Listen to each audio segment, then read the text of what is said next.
What's up, guys? My name's Dean, or as most of you know me, Twisty, and it's time to take a look at the semi-finals of our season mode. This is semi-final number 2, I think, anyway. So this is Geelong and the Swans. Obviously, as you can see, Geelong out to a 5-goal lead. Didn't want to really show the whole game, so I'm only going to show the last quarter here between the Swans and Geelong. And I'm kind of just going to talk about some other stuff while that plays out in the background here. So kind of just wanted to talk about the AFL season, what worked and what really didn't work, what's probably going to be good for next year, and things like that. Because we are sort of getting towards the back end of the season, and I'm sort of not doing anything this round, so I figured I'd talk just a little bit about stuff for a couple of minutes, and then just do some commentating later on for the other game. But yeah, I think that there was a few things that really worked this season that we kind of saw last season. First thing was probably Thursday night footy. I think I really enjoy when those Thursday night games are in that middle area of the year, where there's about 5 or 6 weeks in a row where there's, you know, Thursday, Friday, Saturday, Sunday games. So I really like that. Thursday night games, I think they're much better than Monday night games. I don't think anyone really wants to go to the football on a Monday, but at least on a Thursday, it's sort of closer to the start of the weekend when everyone's wrapping up their week anyway, so they'd be more likely to enjoy a Thursday night game than a Friday, or than a Monday night game, sorry. And I mean, I've gone to Thursday games for years. Easter Thursday anyway, it's generally been Richmond v Carlton, so that's something that I really enjoy. I think the big problem is if you are going to be doing those Thursday night games, I don't want to see 3 bye rounds 3 weeks in a row, where there's so little football spread across a weekend. When you've only got 6 games and you want to spread it across 4 nights, it's so frustrating for someone as a viewer, because, you know, you get 1 game Thursday, 1 game Friday, and then Saturday you've just got 3 games. I mean, I know you guys are probably like, well, 3 games, do you still get, you know, footy all day pretty much, but it doesn't give you that much variety. And a lot of the times in these bye rounds we see, you know, teams that, you know, get blown out because they're sort of realizing their season's done, and there's teams inside the top 8 that are, you know, pressing harder, or you haven't really seen a real competitiveness throughout those bye rounds. And it's very, like, I mean, I'd like to see good quality games. Like, I like being spoiled for choice kind of thing. One thing though that might have worked is the bye week before finals. The only real reason for bringing in the bye was because teams were just exploiting the shit out of like not having a bye. And, you know, you saw Fremantle do it 2 years. They did it in 2013, they did it in 2015. You know, resting a number of players before the final series. North Melbourne did it as well last year, and it was just an embarrassing look for AFL, and they were just stupid to try and go along with it and see that, oh yeah, this is going to work kind of thing. No, Gil. No, you're an imbecile. At least crack down on the rule rather than creating a bye weekend. But I do like the bye weekend. I mean, in terms of, if it gives us the quality of football that we've got the first week of finals, then yes, it's a success. But it's kind of hard to tell, because we've had the same top 8 teams since round 6, I think. I think round 5, the Gold Coast was the last team in that top 8, and then they got knocked out in round 6 when they went to 3-3. So we know that these 8 teams were the best 8 teams in the competition. We know Hawthorn or Geelong are always going to give us a great game. We know, you know, Adelaide's always going to have an exciting forward line. We know that, you know, the Dogs, what a story they were last weekend, coming out and winning. And then the other game, what was the other game? The Giants, the rise of the Giants. I mean, granted they've had, you know, more first round picks than any other team ever. Like, jeez, it's just, I don't even know. But yeah, it's been a crazy start to the final series. This is the other game now that I've got on in the background here. This is the other semi-final. North Melbourne coming in after West Coast won, I think, by a point. West Coast won the first elimination final by a point. Like, anyway, so that's hopefully going to set up something exciting here if they're doing the first one by a point. But What we then went on to do, what did we then go on to do? Yeah, there wasn't really too much else about the season that sort of, did it for me, I guess. We might have Good Friday football next year. Whether or not that's actually going to be a thing, I don't know. Whether we need it, I don't know. I mean, I'm sure people can get over the fact that there's one day that you have a public holiday and there's no football, kind of thing. What day is Anzac Day next year? I think the Anzac Day Eve game is a good initiative. Anzac Day 2017. Is it on I guess it's on a Tuesday again next year. So that'll mean we have Richmond, Melbourne Monday night. Okay, so that wouldn't be too bad. We can spread across 5 days next year. That'd be okay, I guess. Having that play out. And I just think it's been, an average season. I mean, a few people might say, oh, it's been a really great season. Well, it's been a great season for 8 teams, and that's not really an exciting competition kind of thing.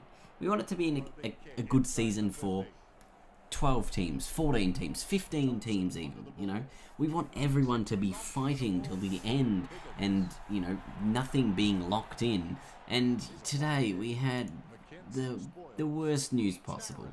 O'Meara going to Hawthorn. It's just garbage equalisation by the AFL. I don't even understand what they're doing. I mean, the academies, you've got the academies, you've got O'Meara going to Hawthorn, you probably have Tom Mitchell from the Swans going to Hawthorn, you have Vickery go to Hawthorn and no doubt turn into a good player. So, yeah, it's just, the AFL needs to sort out their stuff, pretty much. And they just keep handing out free tickets to any team that wants to try their luck, kind of thing. Like GWS will be a monster for the next 8 years.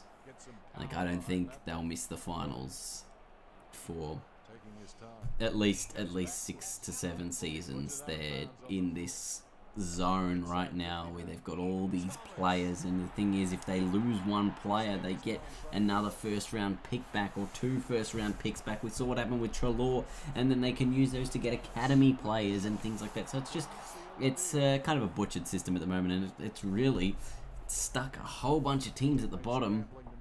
The Dogs are sort of the one team that has gone through these compromised drafts and just said, hey, look what we can do.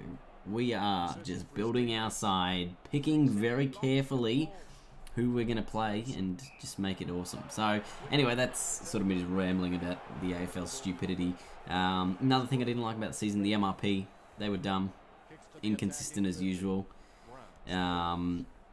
Hopefully they improve sometime in the future, because I don't think that's happening.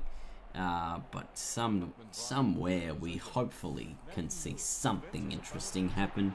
Anyway, I'm going to stop talking about crap that happened this season now, and let you guys watch the end of this match as I commentate over the top of it in all of its glory. Out of the middle, Goldstein goes to Wells. Out of the middle, long kick to Nahas. Oh, Robbie Nahas. The most unlikely of heroes could give North Melbourne a 7-point lead. And he does. It's a 7-point North lead. 18 minutes to play, final term. Goldstein to Wells. Out of there to Nahas. And they're in business. Oh, but now it's the Eagles' turn, and they go to Kennedy, who's probably a little too far out to score. Goes long to the top of the goal square, right on the goal line, actually. Spilled away. Touched. Show again what the hell happened there. But the Eagles will get their opportunity here. Kennedy's got the mark. He's about 50 out. Handball to Hill. Terrible handball decision. Cunnington picked it up. Handball to Gibson. Goes with a little ball inside towards Del Sano through the corridor. He's got no real option forward. Goes towards Goldstein, but right further afield. Finds him. Now he's got a few targets inside the forward 50. Goes in the Lindsay Thomas direction at the back. Petrie. Tarrant. Oh, Tarrant. Get around him. West Coast must be quick now. Nat Nui to Wellingham towards Hill. Oh, it's Kennedy again. He's been solid there, but he's just been too far out to score. That's just poor manning by McDonald there. Kennedy found Lacroix. He's in the pocket. on the right side for a right footer there, and he, Lacroix, nails the goal. So it's back to a one-strike kick now. 10.5 minutes to play, final term. He's marking absolutely everything in this final term. Out of there, Hibbard towards Tarrant. Oh, Hearn sort of ran over the top of the ball. Inside the 50, Lindsay Thomas. Again, just poor manning by another defender. In Lindsay Thomas with a shot from the opposite pocket on the ground where Lacroix did, and we'll have the exact same result. Be a big upset now if West Coast actually get over the line here. Nat Nui out of the middle. Ball's going to spill out to the Eagles. They go along the wing. It's who's battling it out here? It might be Higgins and Hearn. Hearn with the tackle in the back. Free kick, Higgins. Now, North Melbourne really just need to settle here for a moment and just slow the game down a moment. Just chip-a-roo. Oh, Tarrant, big inside 50, almost a mark down there. Nat Nui gets a tackle on. Jetta picks it up, handball to McGovern. McGovern out wide, looking for Hearn. Hearn picks it up, little shimmy, but now it's picked up by Nahas. Play on not 15 is a call. West Coast working out of there towards Darling. 4 minutes on the clock and counting. They got to move it forward now. They're only going to win if they take this to overtime. Kennedy, again, marking absolutely everything. It's an half forward, goes with the long ball to Lacroix. Needs a mark, he's got it. Got a man in the goal square, so you'd want to make sure he actually kicks his goal because he did have a player on, and Lacroix nails it. So we've got 2 minutes 19 in this fourth term before we could go into OT. We've already seen one final in this series go to overtime. Nat Nui out of the middle, finds someone, and now he's going to get it back. West Coast get the numbers forward. There's a minute 20 on the clock. They're going to have an opportunity. Luke Shuey to tie the game. Oh, he's done it. Oh boy. Oh man. Unless there's a clearance and a mark, Shuey has just done enough to send this game into overtime. Oh my goodness. Big final minute coming up here. Nat Nui and Goldstein out of the middle. It's Goldstein tapped down forward. Finds Tarrant inside the 50. Robbie Tarrant is going to have a kick after the siren to send North Melbourne into the preliminary finals. Isaac Smith couldn't do it. Robbie Tarrant can. It's through the middle. And the North Melbourne, after the siren, have gone into the preliminary final. He just needed a score. Made the distance with absolute ease from about 50 metres out. Oh boy, that is sensational. Look at him get excited.